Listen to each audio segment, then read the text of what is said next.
Case that has absolutely shocked the nation. Luigi Mangione, a 26-year-old Ivy League graduate, former data engineer, stands accused of murdering UnitedHealthcare CEO Brian Thompson in an absolutely cold-blooded attack. A promising young man with a bright future is now accused of cold-blooded murder.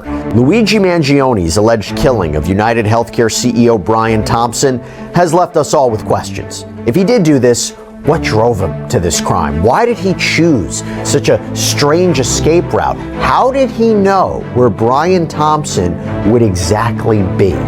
Mystery deepens with every unanswered detail, but I'm going to talk with retired NYPD Detective Tom Verney as we break down everything we don't know about the case of Luigi Mangione. Welcome to Sidebar, presented by Law and Crime. I'm Jesse Weber. That appears to have been quite meticulously planned. Yet as investigators piece together the details of this crime, there are numerous unsettling questions that remain unanswered. What drove Mangione to allegedly murder a powerful corporate executive out of nowhere? And why, after such a what seems to be calculated attack, did he seemingly take such reckless steps in his escape? We're going to examine some of the more unanswered questions in this story. But before we even get into this, just a quick refresher on the case. So on the morning of December 4th, UnitedHealthcare CEO Brian Thompson, a well-known figure in the healthcare industry, was shot and killed outside of the New York Hilton Hotel in Midtown Manhattan. And the suspect, later identified as Luigi Mangione, allegedly planned this attack, targeting Thompson in what appeared to be some sort of act of vengeance, maybe, against corporate America. On Monday, Mangione was apprehended in Altoona, Pennsylvania, after evading authorities for several days. Surveillance footage revealed that he had traveled by bus from New York City to Philadelphia, Pittsburgh, and then Altoona. This is according to Pennsylvania Governor Josh Shapiro.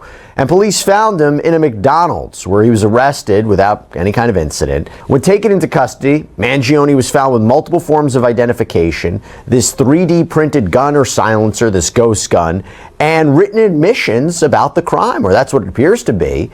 At his first court appearance in Blair County, Pennsylvania, Mangione's attorney told reporters that he and his client plan to contest to fight the extradition to New York City, where he faces charges of second-degree murder, weapons possessions, and forgery charges. Mangione was actually denied bail at that arraignment hearing in Pennsylvania because he's facing charges there, too, for having possession of the weapon and other related items. But he appeared at this extradition hearing to address his decision to fight it.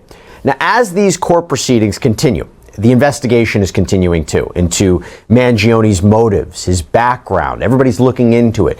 And there are these unanswered questions about, again, what drove this otherwise successful young man who had all these opportunities to allegedly commit such a brutal act of violence. So to help me break it down and go into all of these unanswered questions, I want to bring on special guest, retired NYPD Detective Tom Verney, to talk more about this. Tom, thanks so much for coming on. Really appreciate it. Of course. Thank you for having me.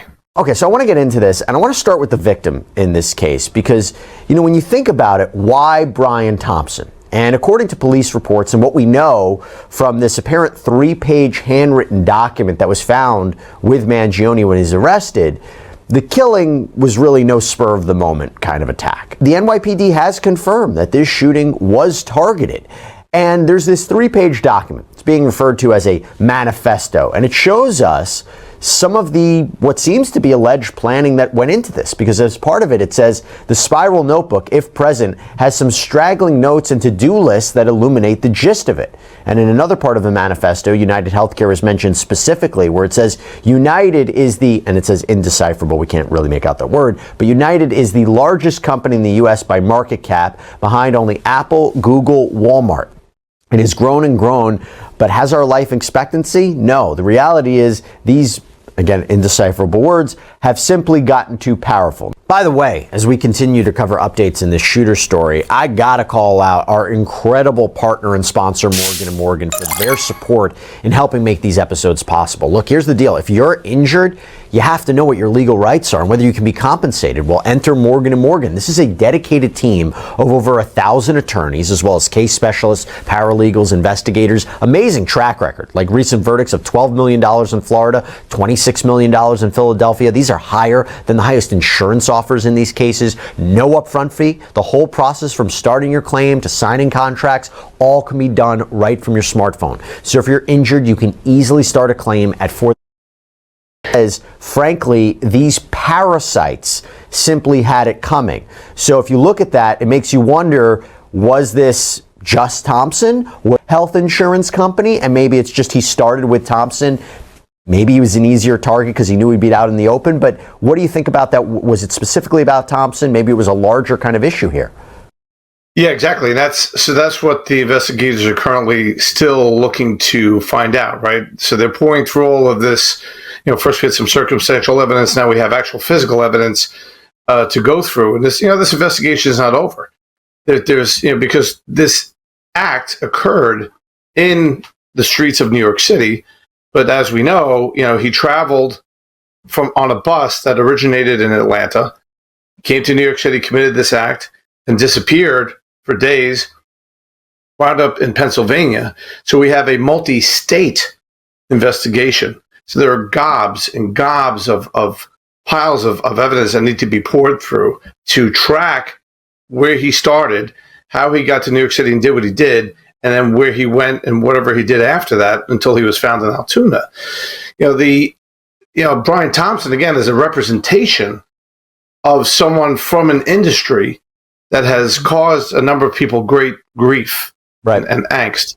So, I think Mangione maybe thinks of himself as some sort of a hero or martyr, and there are a number of people on social media sort of painting him with that brush, right? So, as we've seen so far. We'll get to that, but like leaving the shell casings with those words, that feels deliberate. Right? Allegedly writing a manifesto, seemingly knowing someone would pick it up, whether it was authorities, and basically confessing to the crime, saying, I'm letting you know I essentially did this, how I planned it, I acted alone. That seems, again, not only deliberate, but maybe he wanted or expected that he was going to get caught. Am I looking at it the wrong way?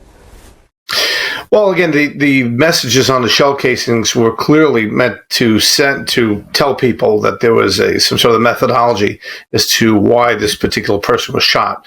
And the fact that when you see the video, there's someone standing within a few feet of Mangione, he doesn't shoot at them. So the fact that there's someone standing there's someone sitting in a parked SUV off to his left, and neither one of those people were in any immediate threat at the time, as he just only shot Brian Thompson and then left the scene, showed that he wasn't an immediate public threat. He was targeting one specific person and then left the scene. The bullet casings are showing us initially that there's some sort of meaning as to why this person was shot, right?